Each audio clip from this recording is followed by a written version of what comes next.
Yo, what's good people, it's Cactus, and in this video, I'm going to give you the ultimate drill tutorial. I made one a couple years back and it's my highest viewed video right now, and at the time, I wasn't even going to upload it to the channel because I thought nobody wanted to watch a 30-minute video. But I guess there's producers out there who want to learn, man, so I wanted to make something fresh. I feel like I've improved a lot since then, the sound's changed a lot since then, and there's a lot of new techniques to show you. So to say thank you for all your support over the past year, I'm giving you a free mini course. So I'm going to go through every single step of the process, including melodies, drum sequencing, mixing, arrangement, and even exporting. The only thing I ask in return is that you like the video and subscribe to the channel if you think it's good value, because it definitely helps push the video to other producers too. It's going to be longer than usual, but it is going to be a lot more in depth. So grab yourself a coffee, grab a notepad, and let's get straight into it.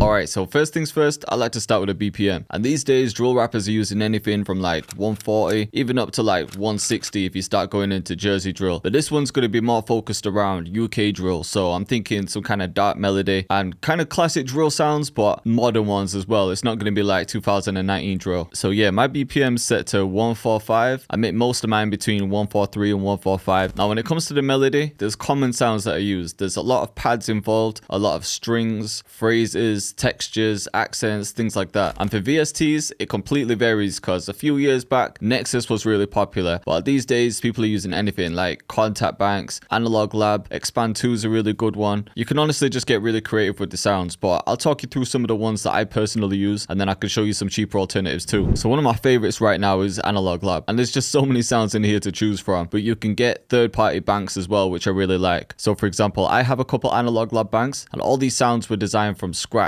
made specifically for drill. I'm not saying you need to use these or anything, but I use them a lot myself. But if you don't want to spend money on Analog Lab, I'd say the best value for money is Expand 2. There's just so many sounds in here, and I think I bought this for about $9 because it's always on sale. So I'll leave a link to all of these in the description if you want to check them out. Let's go to my Aurora drill bank in Analog Lab. There's a preset called String Support that I like.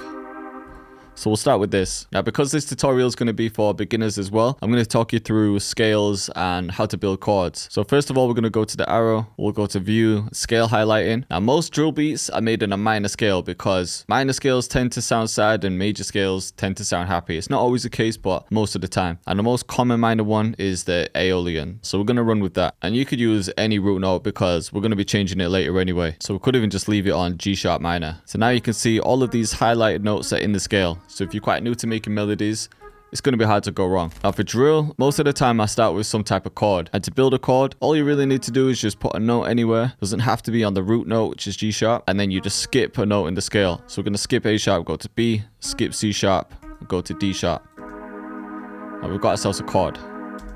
Now when I first got into making melodies, I just play around with different progressions. So I might start on G, and then I just pick another note to go from. So for example, I might click on D sharp, just follow the same thing. And then we've got somewhat of a chord progression. From there, to make it more interesting, I'd start inverting notes. So I'm just holding control, clicking and dragging over the D sharp. I press control and down. And that's still the same chord now, but we've got the top note inverted. And I chose that note because sometimes when you have chords that are close together, it tends to sound better. Right? And then you could pick another one. For example, E.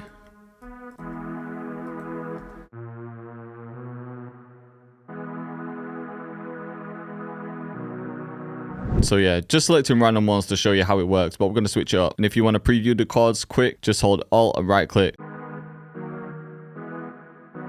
So to me, it just doesn't sound like a drill melody. It sounds a bit too happy, a bit too melodic, too many different chords going on, because in drill, we create that dark vibe by creating tension. So I'm just going to get rid of those two. We'll just start from back here. So to create tension, you don't want too many different chords. For example, I could just copy this one and bring it across, and then we could bring this middle note down. You see how that sounds more like a drill melody now? It's because this is the same chord, we've just brought the middle note down one. And then also, you can create tension with half steps or semitones. And all that is just, when you're looking at the scale, you'll find some cases where there's two notes together. For example, the A sharp and the B, and then up here, the D sharp and the E. So you want to make use of those. Another thing you could do is actually take out the middle notes from the chords, and that definitely gives you a dark feeling. So for example, we could take out these, and then maybe just put this up one. You would have heard that in so many beats. So there's a few different ideas you could run with just to get you started. And then from there, it's really about trusting your ear and experimenting. So let's see what we can make. Let's bring this, pitch it up an octave. So I like those two chords. Press Ctrl and B to copy them. So we could get some smaller notes in.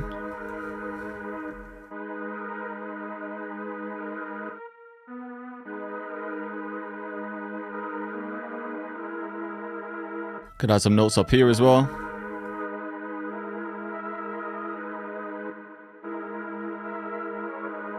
So I'm liking the way that sounds. I'm also going to take these middle notes. I'm going to hold Control, left click to highlight, and then Shift and left click to copy them, Control and down to bring them down an octave.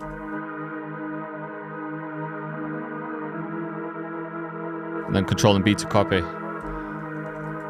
And then we could switch something up at the end here. So I'm going to press C to activate the cut tool, hold Shift, left click, and drag down. Now let's just cut this chord in half, and then we could just change something just to keep it a bit more interesting. Even something like that, you know. I'm also going to just turn it up a bit. Now I'm going to randomize the velocity with Alt and R, just so everything's not playing at the same level. Now I'm going to find something to layer that with, so let's use Expand 2. I'm just going to press Ctrl and C there to copy the MIDI, then Ctrl and V to copy it into Expand 2. Now if I just pull up an EQ on the master, we can see that our melody is hitting mainly around the low mids and the mids. So when I layer it with something, I just want something that has either a higher tone or we can copy the MIDI up an octave because we don't want too many things to clash. And you'll see what I mean. So I've copied the MIDI in, and we'll just start by flicking through some sounds. So kind of like that. Like this one too. So even just the first few. Let's run with this. Because like I said, it sounds like it's hitting at a different place. So if I mute that, you see how there's more high frequencies going on. And then if I unmute this, they're just not clashing because they're hitting separate frequencies. I also just like to name things as I go too because it makes it easier and more organized further down the line. So we've got pad and pad 2. I'm going to left click and drag down, go to my mixer channel, go to insert 1, Control Shift and L. And that's going to link them both to mixers, separate ones. I still need to add a lot more to this, but there's certain things that I want to do to these pads before I add anything else. And I'm going to go a lot more into mixing soon, but these are just going to be some creative decisions. For example, that second pad, even though I like the high end, I feel like there's a bit too much. So I'm just going to take a bit out. And then I'm also going to take out that low end because we've already got that from the other pad. I like the way that sounds. Let's hear it with this. Pull up the EQ on that too. Yeah, I'm feeling that. And with those first strings that I added, we could just add a few more creative things. For example, we could go to Hyper Chorus, which is a stop plugin.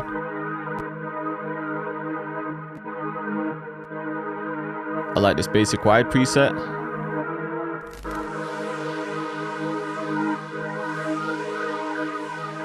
Could try some flanger as well, but we'll bring down the mix. So it just sounds a bit more interesting. Before it was like this, now this. It's only subtle, but it makes a difference. And I definitely need to add to this. So maybe we could get one more layer before we think of a different melody. I'm going to pull up Spitfire Audio's Labs. This is one thing that I love to use because most of the banks are free and the quality is just insane too. So I'll show you. Soft piano is one of my favorites, but with this, I'm going dark vibes. So let's just go to the experimental section, and I like this setting here.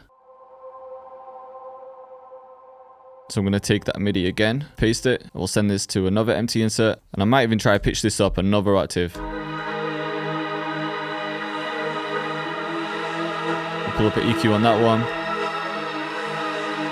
Let's take out some of the low end that's not needed, and some of the high end too.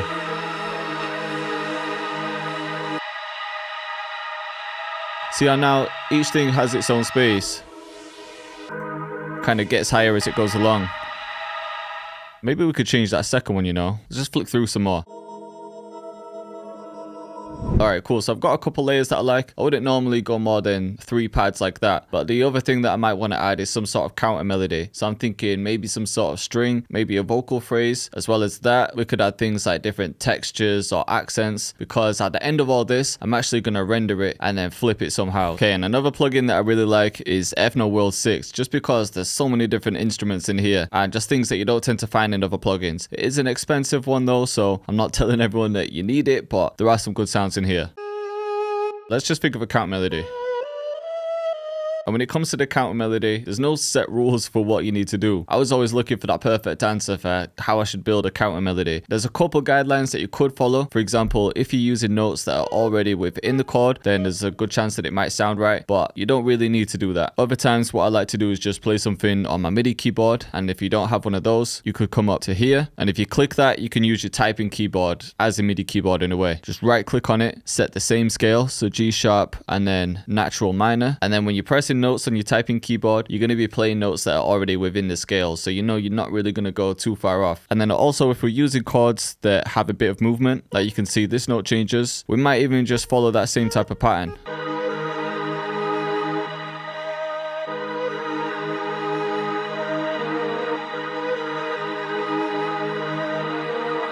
See what I'm saying? Then we could copy that and then maybe change something here.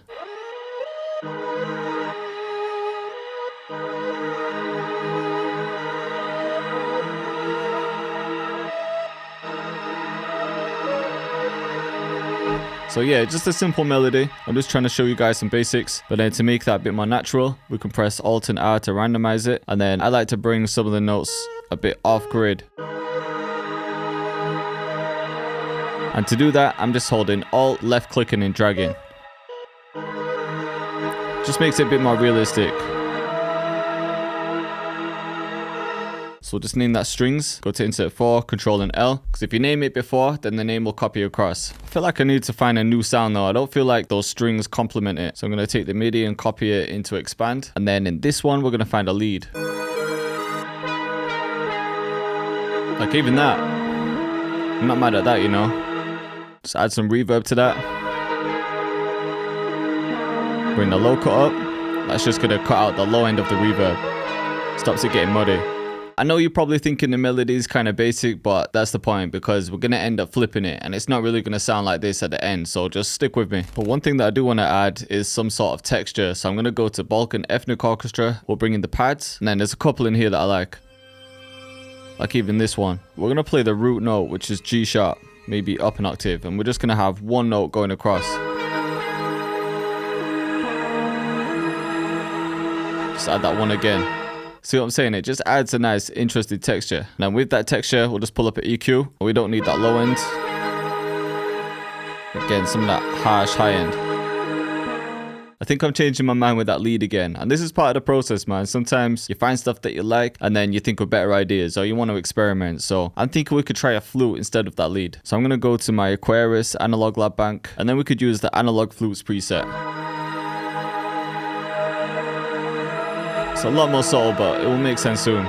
Alright, lastly, I'm just going to clone that contact bank because I'm thinking we could get some sort of vocal phrasing somewhere. And for vocals, a lot of people like to use Vocalize, which is one of the best banks. Recently, I've been using Atlantis by Ethereal Gold though, because I feel like not many people are using it, so there's some unique sounds. We're working in G sharp minor, and 120 BPM is the closest we've got to our BPM, so I'm going to select that, and A minor is the closest too. But I'm going to use pitch to bring it down one semitone, and that'll take us to G sharp.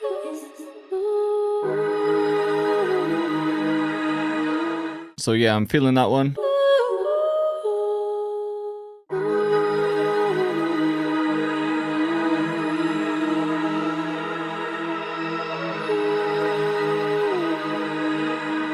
And with vocal phrases, what I like to do is have more control over the mix. So I usually find the settings and then turn their reverb off. I can leave the EQ and compression. And then I kind of have a go-to mixing chain for these type of vocals. In one of my kits, the Deep Suite, I have this nautical mixing kit. And then in vocals, it's the dark one. So yeah, the mixing chain looks like this. It's just the EQ taking out some lows and some highs. And then I'm using a free plugin called Pancake. I've got it set to 1 bar and the mix brought down. With this, it's just going to pan the vocals to both sides. But I've brought the mix down, so you'll still get it in the center, but then you get some width from it as well. Some delay with the time set to 4. I've just brought the cut down, the volume, and then the input up, and then some reverb at the end. So kind of simple. And then I can just adjust it as I need to. So I don't know if you could hear, but I've got that lead muted because I like to have a couple different sections in my melody. So when I have things like a lead or it might be some kind of string, when the vocals come in, I like to take those out because they tend to hit similar frequencies. It's not always the case, there's no set rules, but it's just for some variety. So I'll have some parts with the vocals in. When the vocals come out, the lead will come in. All right, so from there, I'd say that's definitely enough for the melody. So what I'm going to do next is actually render this out and then flip it to see if we can create something more interesting. Because sometimes what you find is beats just hear like they've come straight from the VST. But if you're trying to stand out from other producers, I feel like a good way to do that is to experiment with your melody and try different techniques to flip it, because you want people to wonder how you actually created that in the first place. You don't want things to be too obvious. I know the end listener isn't really thinking about it, but subconsciously they probably are, because once you're creating all these interesting textures and flipping in different ways, it's just things that people probably haven't heard before. So let me break it down for you. I've just gone to the playlist and I'm just bringing the melody into that. We can select the down button here and then split by channel. We'll right click to get rid of everything, click shift and left click again to highlight all the patterns, and then we'll bring them here. I want one section with the vocals and then one section with the lead, so we'll just take those out and then one more section.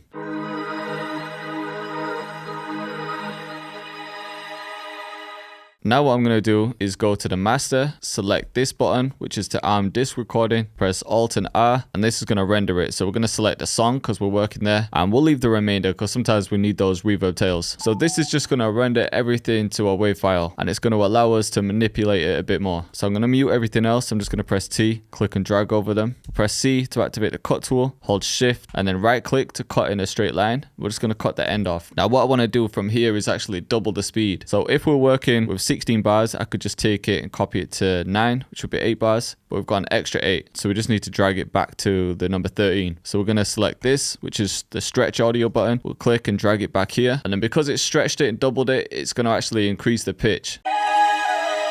But if we don't want that, we can double click in here, hold Alt, left click pitch, and this will reset it. And then we're going to select this and go to stretch. We'll see how this sounds. Let's actually reverse it. So we're going to click the reverse button. We'll turn this back off. And as you can see, we've got that reverb tail. So I like to zoom in with Alt and the mouse wheel. We'll just drag it to a line so we know where we're cutting it. And you can see it's stopping there. So then left click to cut that back. I'll cut the end off too, and then bring this back. And you can hear that click at the beginning. So I'm just going to go to here and then declicking mode, generic. And this is just going to give it some quick fade-ins. So I'm just having a listen through. So that sounds sick. You could try and change the pitch as well. So let's take it, increase it by like 300. See what I'm saying? It sounds cold. I usually just like to find the part that I like, we'll make a cut. We could even repeat that.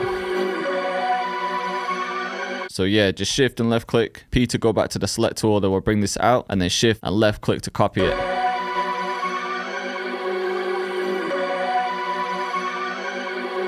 And then yeah, maybe we could go to this part. Copy that.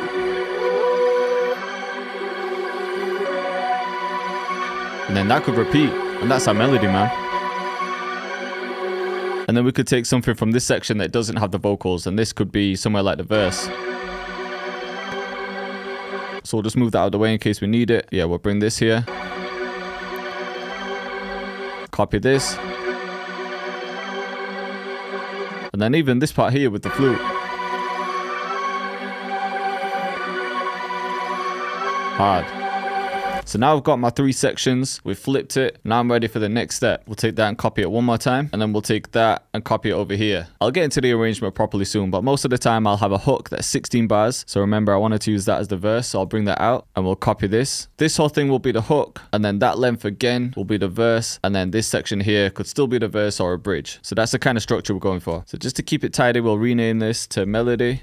Rendered. We'll send this to another insert, and then sometimes I like to add a bit more reverb to the rendered version just so there's no sudden stops in the cuts.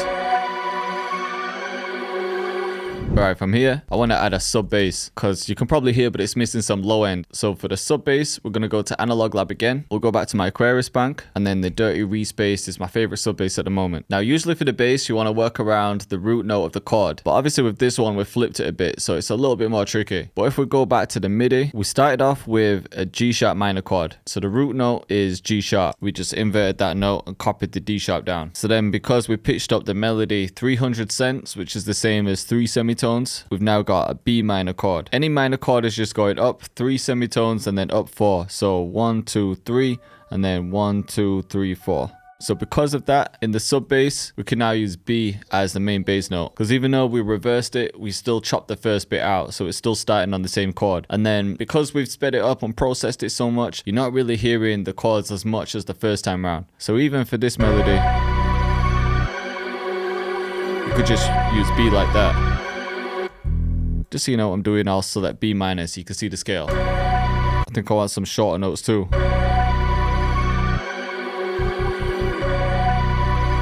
And then we can switch it up at the end.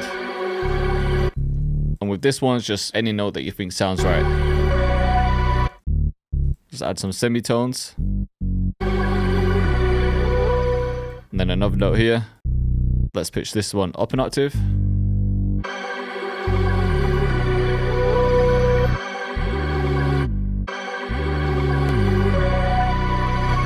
So I like that for the sub bass pattern.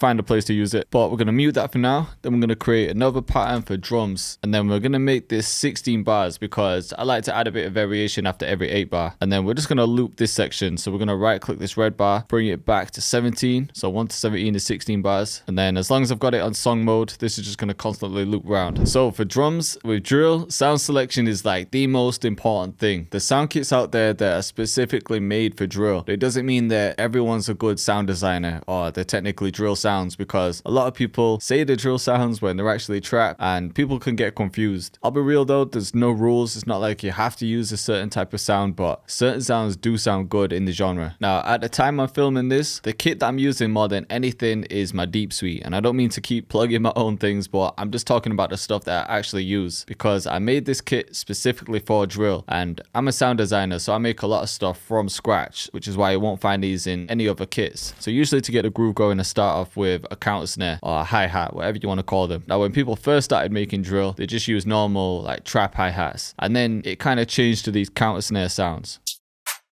It's kind of like a filtered snare, but a bit lighter. But then with recent drill beats too, I hear a lot of people going back to a standard hi-hat, so it just depends on the vibe you're trying to create. For these dark beats, I feel like these counter snares sound better.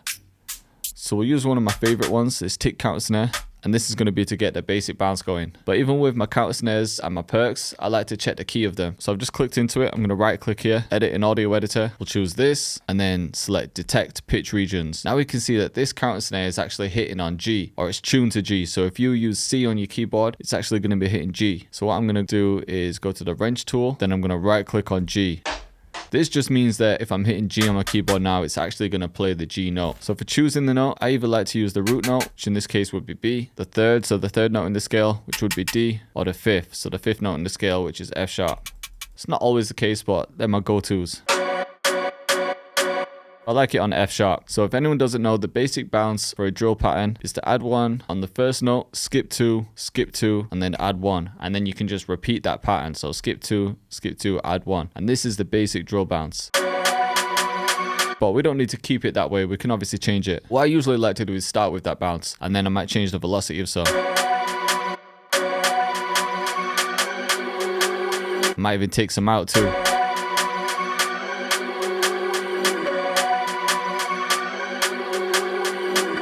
Copy that again, Control and B. Now we've got the basic rhythm. And now to get more bounce with these, we'll add some filler notes. And with the filler notes, I tend to turn the velocity down. And where you put these is completely up to you. You're going to have to trust your ear with this one. You could try pitching it up, pitching it down. You can create rolls as well, which I'll show you in a second. So let me just hear a bounce. So like that. Like I said, we could roll some, so I could stretch this out, highlight it with Control and left click, and then press Alt and U, and this is going to chop it. Could even highlight it, and then just right click and bring the velocity up, so it gradually rises.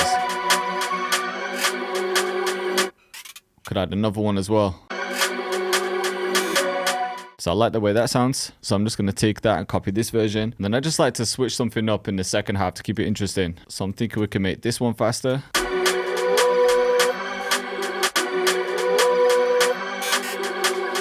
And then with this one, we could bring the velocity up. And then just to make it jumpy at the end, we could add a couple more notes.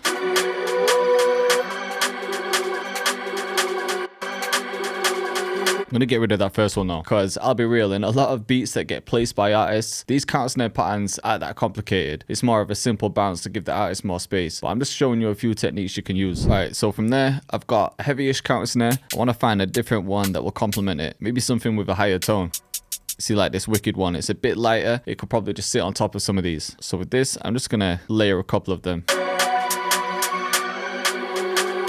Copy that. Just add a couple more.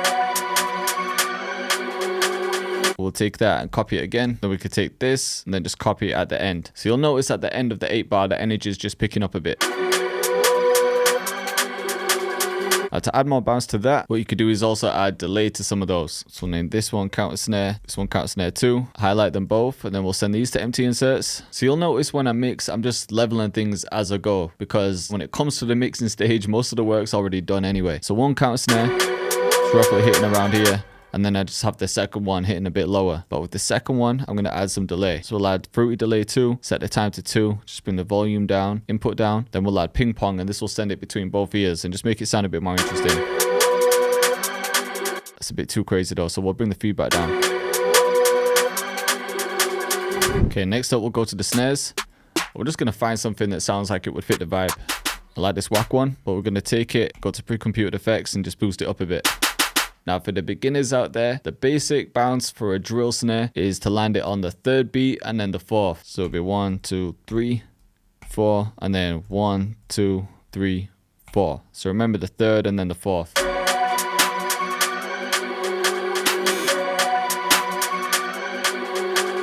So that's the basic bounce, but like I said, there's no rules, man. You can experiment with it. For example, maybe you want to bring this one a bit further across, or you could do it like this. Then we'll copy this one.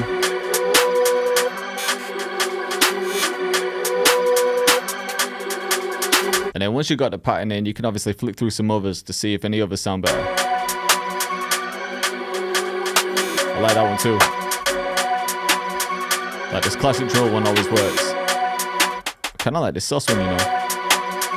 Or what you could do is layer them as well.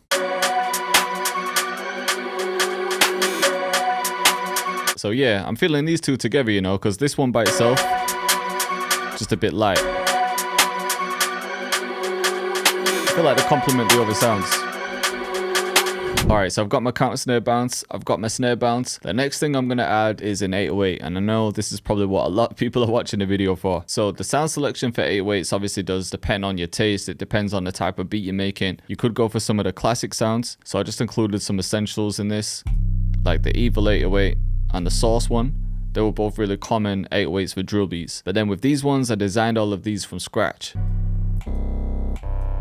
Especially something like the Stacks one, like you just wouldn't really hear that anywhere else. So picking the 808 is entirely up to you, man. It just depends if you want to get creative with it or if you want to play it safe for artists. Personally, I like to use this Stacks one if I'm getting a bit creative, or if I'm going for that dark UK drill sound, I'd probably go to my Divine bundle, use the backward one. And then another similar one would be in my Vault bundle, in the Grease kit, and then this Rider one. Let's start with this backward one. So we'll drag it in. Now, all of my 808s, for example, are already tuned to C, but you might come across some that aren't. So what you could do is, similar to what I showed you with the counter snare, go to Edit in Audio Editor, click this, and then Detect Pitch Regions. And you can see this is already set to C. But if it wasn't, and for example, it was set to D, then you just go to the Wrench tool, right-click on D. And then for drill, I usually like to control the length of the 808. So I go to this tool here and bring the hold all the way up, everything else all the way down. Sometimes I'll leave a bit of attack. The attack is basically how long it's going to take for the volume to get to the minimum level to the maximum one. So if you increase it, there's a bit of a fade. You don't always need that. Sometimes it can help kick cut through, but I could just leave a little bit. So for the pattern, most of the time I'll have the first one going up until the snare.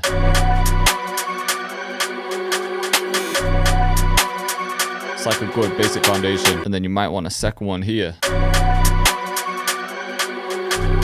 And with the 808, because it's a drill beat, a lot of people assume that they need a lot of slides in there, but it's not really the case, man. There's a lot of beats out there that don't even have any slides, and a lot of those ones are getting picked by artists because when there's not too much going on, I feel like artists find it easier to find a pocket for their vocals. But yeah, it's just another case of no rules, man. Whatever you think is gonna sound best. I still like to have some slides in there, but I kind of trust my ear and I just think of patterns in my head and then lay them down. But for the sake of this video, I will show you how to do it. To activate a slide tool, I can either hit S or just click this button up here. To slide a note, we need one at the bottom and then the slide note to be on top. Then the slide is only going to play for as long as the lower note is. And also how long it takes for the bottom note to get to the top note is going to depend on how long the slide note is. So if I had it like that, it would play B and then go up to D, but it would take this long to get from B to D. But then if we bring this back, it's only going to take that short amount of time to get from B to D.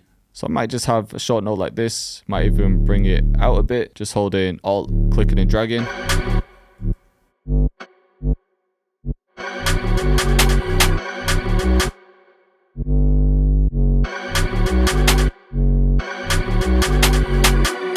So yeah, no major thought process behind what I'm doing. I'm just adding a note that sounded right. I'm bringing this one up an octave, and then I'm taking advantage of those semitones or half steps to create that tension again. And we'll copy this. So what I'm going to do here is add a note there, and then this note is going to slide into itself. So I'm just going to click on this one to copy it, just bring it anywhere for now. I'm going to highlight this note and use Alt and my mouse wheel to bring the velocity all the way down. I'm going to drag this note out, just drag it so it's the full length, and then we'll bring this back on top of it. This means it's going to start from the note B but at 0 velocity, and then it's going to slide up to the same note at full velocity, basically sliding into itself, but you get a reverse effect. Then I'm thinking I could bring it up an octave, hit Alt and U, I will just chop it to about 4 of them, right click and drag the velocity down. Add a couple short notes too. Then let's change this part. Might get rid of that and then have this note up here. Yeah, that sounds better. So yeah, that's the pattern again, and then we'll work out the slides. As you can see, you don't need to make a cut every time you add a slide. It's like these 4 here.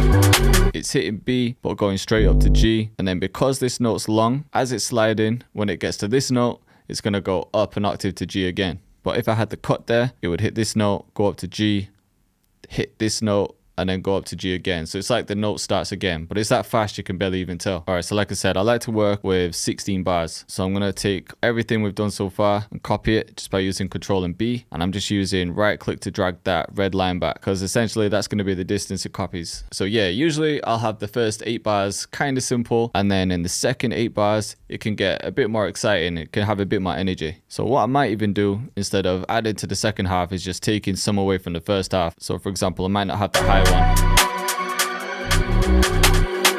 Might get rid of those as well. So that's all sounding cool. Have it like this in the second half. And then another trick is to just add one up an octave and then make a cut there. And then in this part, I might just bring some more up an octave, just anything to make it more exciting. See what I'm saying? Like, you don't even need to add slides all the time. To be honest, a lot of these slides might not even be needed, but I just wanted to show you a couple different techniques. All right, for the kick, the one I've been using more than anything recently is in my hydro drum kit, and it's this knocker kick. I don't know why, but when I designed it, I just got it hit crazy hard, and it's just been working with a lot of my beats. But even with the kick, I like to check the pitch. So this kick is actually hitting at A sharp. So if you look, A sharp isn't in the scale that we're using. And to be honest with kicks, like, not everyone can hear that, so it's not a big thing, but it's just something to try. So instead of having your note hitting on C, which in this case would be A sharp, maybe we pitch it down 1, because then really it's hitting on A. But it just depends what sounds right with the 808 and the beat. Now, to get your kick hitting hard, there's a couple of different ways you could do it. You can have the velocity all the way up. And then what I like to do is go to pre-computed effects and just use this boost knob. If you do it too much, it just sounds horrible. And this kick was already designed and boosted quite a lot, so it doesn't need a lot. On my master channel, I've got a classic clipper on, and you can just play around with the slope. The right is a bit of a harder clip, so you might get more of a distorted sound, and then to the left, it's a bit more rounded, so it's a bit softer. So that might be boosted too much still. Sometimes you need to check the phase as well, so if you feel like your kick's getting a bit lost, just go to the kick and click reverse polarity, and it flips the phase. I won't get into phasing right now, but sometimes your kick gets lost, so just try reversing the polarity. But mine sounded fine there.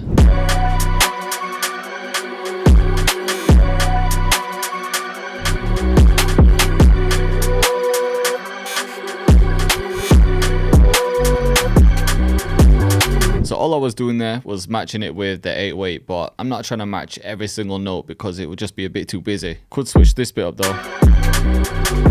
So I like the bounce of that, so we could press Ctrl and B again to copy it.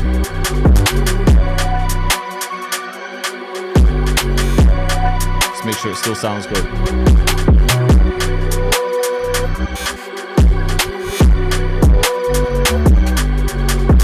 Yeah, it's hard. So we'll rename that 808 kick. And then we're going to send these to a mixer. Now, a lot of people ask me how to mix a kick in 808, and it completely varies depending on the track and the vibe I'm going for. Sometimes I don't add anything, like it's mainly about just picking the right kick that complements the 808. This sound, for example, you can see there's a bit of a fade in when the 808 happens, so it means that the kick isn't really hitting at exactly the same time, so it already has that space carved out. But what you could do is use some sidechaining. So we're going to click on the kick and then right click on the 808, click sidechain to this track. Now you could use Fruity Limiter, but I like to use Kickstart too, and I'll show you why. So once you've sidechained, we're just going to go up here, click there, click processing, right click in this box and then select the kick. Now we've got it sidechained. And then if we select audio, what this is going to do is every time the kick hits, it's going to trigger this plugin on the 808, and it's a sidechain plugin. And you can actually see the shape of the kick. So maybe we want more of the kick. Now you can hear there's a bit of a dock in the 808 every time the kick hits, and that can just help with the mix. But sometimes you don't want that pumping effect, and sometimes you're just trying to get it sounding clean. So what you could do is just select the band, and then now you can select the frequencies. So we could just take the low end at around 200 hertz. Now every time the kick hits, it's going to carve out some space in the 808 just below 200 hertz. That's with the band, without. But you need to hear it in context of the beat. So yeah, I feel like that pumping effect is too much, but that sounds clean. If you don't have Kickstart, what you could do is add the limiter, go to the compressor, right click on sidechain and select kick. Now I have a preset just for subtle drill, so you can copy these settings. Thresholds at about -13, ratios at 1:9, attacks all the way down, sustains there, and the release is there. So you'll see in the purple spaces, that's what the kick is carving out from the bass. And then you can adjust this if you need to. Like if you bring the threshold down, it's going to affect more of the 808. If you bring it all the way down, it's going to affect the full sound. And then the release is how long it's going to take for that 808 to go back to its normal level. The attack is how long it's going to take for that sidechain to kick in. So if we bring it up, and the ratio is essentially how much compression you want to happen. So if it's all the way up, it's kind of heavy. So that's why I have the threshold a bit further up. So that's with the limiter, and that's with Kickstart. There's so many different ways you can sidechain a kick to an 808. For example, you can use the EQ and just do it in certain frequencies. You can even link the kick to the level of the 808 so that every time the kick hits, the level of the 808 goes down. But my personal favorite way of doing it is just Kickstart too. But I'll show you my other go-to 808 as well, and this is the Rider one. Similar vibe. And then actually in that rendered melody, I'm going to take out a bit of the low end, because sometimes when you do a lot of processing, you can introduce some more low frequencies. But I'm really trying to save space for the 808. Then also what I find is the 808 doesn't just clash with the low end, but sometimes it will clash with the low mids or the mids. So for example, there might be some build up around here. Not always, but sometimes I'll just cut that a bit too. But yeah, I'm going to go back to the backward one. Alright, next up we've got percussion and effects, and these are going to be things to add a bit of atmosphere and make it sound more interesting. So we'll find some sounds that we like. I like the sound of this. We might take an open hat, and then we'll take a stomp sound like this. So for the stomps we could do something like this. Actually, let's try that in this. And then if we want to control the length, we can do the same thing as the 808, just bring everything down except for the hold. Pitch it up as well. You can even slide the perks as well, like there's no rules. Could have some short ones too. So I like the way that sounds. I'm going to take it from this sound, copy it into this one, but we'll bring this over.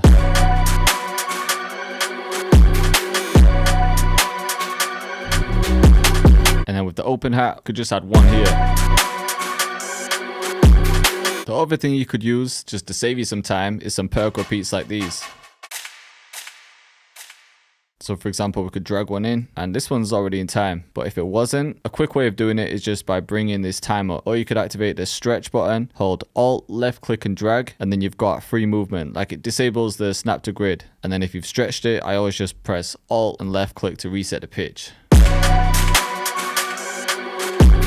Alright, so we'll rename everything. We'll send these to insert as well. Alright, so that's how we could add a bit of percussion to add some atmosphere. And the next thing I'm going to add is a drum fill, because throughout the whole of last year, drum fills became really popular, man. I use drum fills to add a lot of energy at the end of an 8-bar, a 16, or sometimes some spaces in between. And they're a combination of percussions, effects, drums, just anything that I can get sounding crazy at the end. See what I'm saying? Like that one, for example, I actually made in a tutorial, and that's still on my channel. Like this one, for example, I think this one could work. So I've dragged it in. I want it to play about there. So I'm going to click there, select fit to tempo, type in BPM, and I've already labeled this one with 143. And now you can see it's more in time. Could even add a second one like this. Let's make sure we fit it to the tempo. So that's a bit too much, but we could cut this and we'll see how this sounds. That sounds kind of hard. Only other thing I think this needs is just a riser to go in this part here. So we're going to add this razor riser. And even with risers, I like to check the key of them. Okay, for the drums and effects, I think we've definitely got more than enough here, man. So I'm going to go to the mixing stage real quick, and then we'll move to arrangement. With the mixing, you'll notice throughout the whole time I was making this beat, I was kind of mixing as I went on. That was because it would save me more work at this stage now. Plus, I find leaving mixing until the end kind of strange, man. Like, it just doesn't sound right in my head. Like, if I'm working and I think something's too loud, I'll just turn it down instead of waiting until later on. But I'll walk you through it. So you already saw what I did for the mixing of the melody, but then we took it and rendered it. And then we got this. And usually my melodies are hitting around about 6 dB. So that's like a good level, good starting point. And on that, I've just cut out a lot of the low ends and some of the low mids. Sometimes I might just listen out for some sharp frequencies, or just some that I think are interfering. Like that there can sound a bit nasty. So I'm just going to bring that down a bit. And then I just slowly start introducing things. So for example, we've got the counter snare. This is hitting just above the melody at around -3. Second counter snare just below that. And if you remember, with the second counter snare, we've got delay on with ping pong mode. So that's just going to send it between both ears. Now with the snares, you can see that this one's clipping. I'm just going to bring it down a little bit. To be honest though, I'm not worrying too much about things clipping because we've got a classic clipper on the master, which I'll get to soon. Let's bring in the 808. So the 808, depending on the sound you pick, the dB reading is going to be different. Like one sound hitting at -3 dB, for example, is going to sound a lot louder to another sound hitting at -3 dB. So just because something has a higher dB reading, it doesn't mean it's going to sound louder. But yeah, generally speaking, I have my kick as the loudest thing, then my snare, then my 808, and then the counter snares, and then the melody. Like you can hear my kick is hitting obnoxiously loud, but I don't mind it, man, because that's that drill vibe. By themselves, it sounds kind of strange, but when it's played with the full beat, it sounds right. But what I might do with those perks is just pan them manually. So I'm going to go to control and then select pan. This is just in the piano roll. Then we'll just do something like this.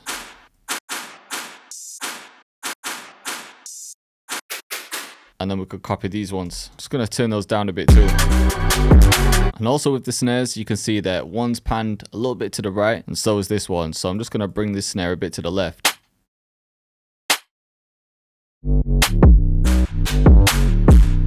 And then with the riser, it's just going to be a little bit below 6 dB. And then with the drum fills, we don't want those hitting too loud. About about there just kind of blends in with the counter snares and everything else. So that's fine for the first one. Let's check the second one. Yeah. And then for the master, I wish I usually had more to explain, but I literally just have the classic clipper on there with the slope brought to -7. And then sometimes I adjust the slope depending on how I want the kick to hit. If you don't have classic clipper, just use the fruity soft clipper, and even just the standard settings are fine. I think people get way too caught up in the mastering stage and they think that's the part that makes your beat really loud, but most of it is just down to picking the right sounds, picking clean sounds, making sure that the sounds complement each other, because a lot of these sounds, like the ones in my kits, when I was designing those sounds, I already added EQ and compression and all these different techniques to get them hitting hard in the first place. So then when you're making beats with them, you don't need to go through that whole thing again. So 9 times out of 10, if you think that you're adding too many things to your sounds to make it sound right, you might as well just pick a different sound to start off with. You're probably just picking the wrong ones. I've met up with so many producers, man, and everyone says the same thing. It's all about good sound selection, leveling, and then 9 times out of 10, there's a classic clipper or a soft clipper on the master. Some of you might be thinking clipping the beat this much is going to affect it further down the line, because a lot of engineers like to have their beats come to them at about -6 dB, even -3 dB. But if you're using a classic clipper, it's not like a limiter. Like a limiter is almost like a flatline compression where it really squares off the sound. So if the kick's hitting it, it's just going to completely square it off. And that leaves them little room to work with. But with a classic clipper or a soft clipper, you get more of a curved clip. So the clip's a little bit softer. So even if you send that to an engineer, they still have some room to work with. But if you're worried about that, then what I'd recommend doing is just taking all of your sounds. So just holding control, clicking and dragging over everything, and then bring the level of everything down. For example, you could bring it all the way down here. Then on the master channel, you'd have your classic clipper here, and then you just need something to bring up the volume. For example, you could use fruity balance, and this is just a basic panning and volume. You could bring the volume up from here, or you could just pull up an EQ and then raise it here. So essentially you'd boost this until you get it sounding the way you want it to sound. You'd export that version to send to artists because it's going to be hitting hard, or that version to upload to YouTube. And then after you've exported that version, you just turn off the EQ and maybe the classic clipper, and then you'd send that version to the engineer because that's the version that's lowered. One last thing I'd say about mastering is you only really need to master properly if you're going to be releasing the beat by itself. So if you've got it on an instrumental album, or if you're not planning on getting any vocals on it, that's when you could get into a bit more detail with the mastering. But for most producers, a classic clipper is going to be enough, because then once it gets placed with an artist, the engineer is going to do their own mastering, or if you're mixing it yourself, you're going to have your own mastering chain. So yeah, stop thinking too much about it, man. All right, the next step is the arrangement, and I just have a few set ways to arrange my beats, and I like to stay organized. So I usually have my effects at the bottom, I have my melody at the top, and then I'm going to go ahead and split this drum pattern. So we'll select split by channel. We'll just right click to get rid of it, grab everything from here, bring those down a bit further, and then usually I have my kick at the top, then my 808, then my snares, and to move things I'm just holding Shift Alt using the mouse wheel. Counter snares, percussion, and then effects at the bottom. For the sub bass, we'll just mute that for now. So if you remember when we structured the melody, we had this for the hook, this for the verse, and this for the bridge. But obviously we need some sort of intro. So I'm going to make the intro 16 bars long. So we'll bring this out to 17. We'll highlight that, press Alt and T, just so I can label it intro. This is going to be hook 1, this is going to be verse 1, and this will be bridge 1. So to structure my beat, I like to start off with a simple melody, and then I gradually increase the energy until the drop. For the drop, if you're starting with the hook, you're going to have most of your energy in that section. And then when it comes back to the verse, you're going to take some energy out. And that's when the artist is really going to go hard. Hopefully anyway. So the start of the verse, that's the simple version of the melody. So I think I'm going to start with that. Actually, let's start with the sub bass. I'm just going to have this simple melody all the way through because I want more impact when the hook comes in. In this part, we'll bring in the first counter snare. And then we could also introduce the 808 as well. And then we'll make this pattern unique. We'll just take a few things out.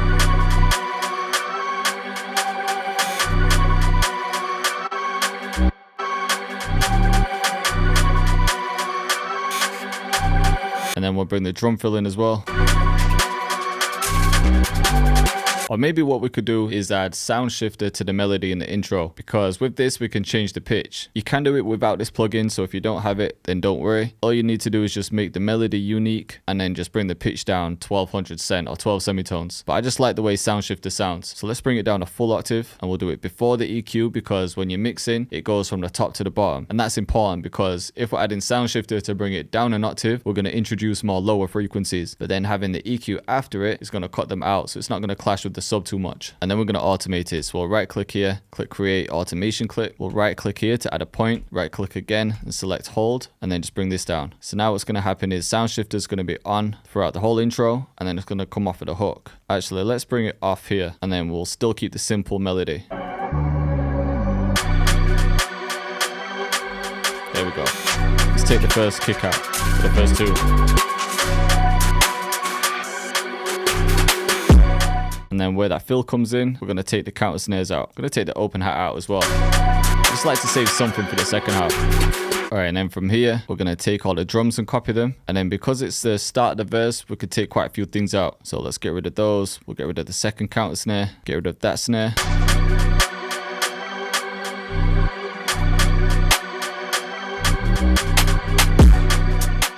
And here we could just add another cut.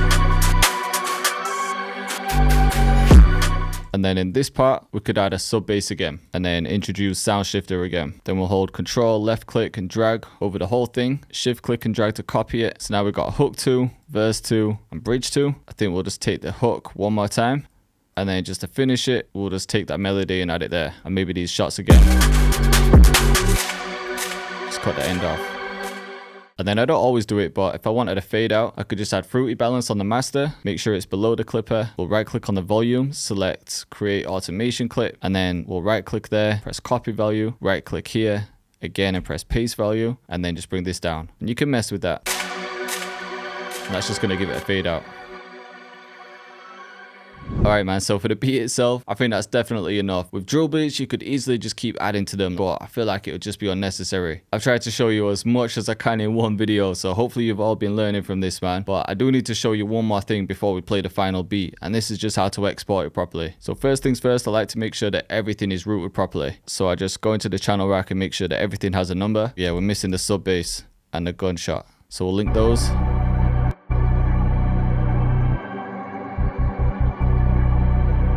Okay, so everything has a number. It means that everything's sent to an insert. And actually on the master, I'm going to add one more effect. I'm just going to add gross beat before the classic clipper. We'll go to presets, and then we'll go to repeater, and then we'll select repeat A. Make sure it's before the clipper, and then we'll right click and create an automation clip, because I only want this coming in some parts, like in this part here.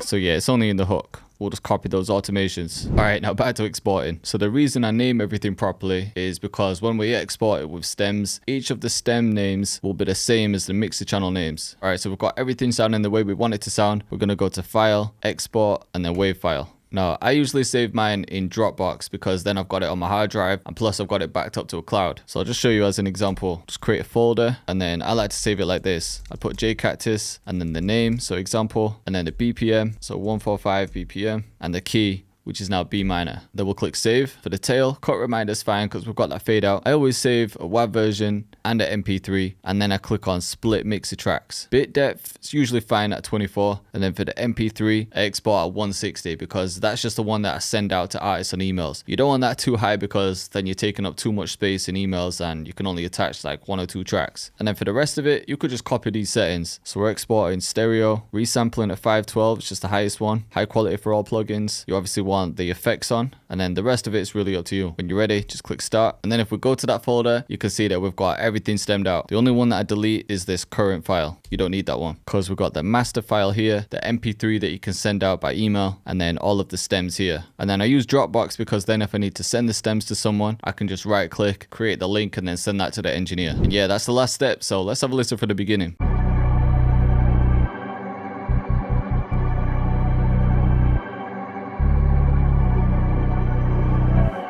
I just added my tag too. Cactus.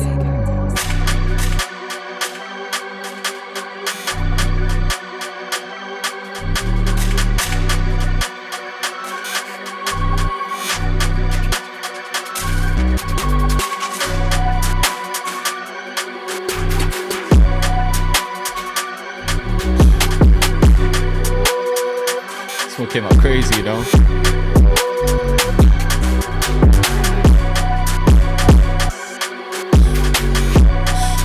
Crow beat on the master's cold.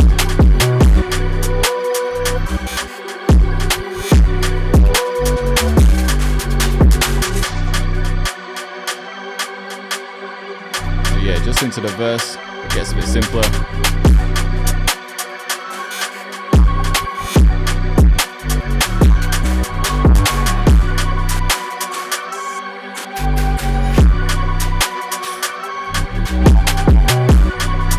And then just coming up to the bridge again. So yeah, I hope you're feeling this masterclass, man. If you did, then make sure you like the video, subscribe to the channel. And if you want more drill tutorials, just click up here.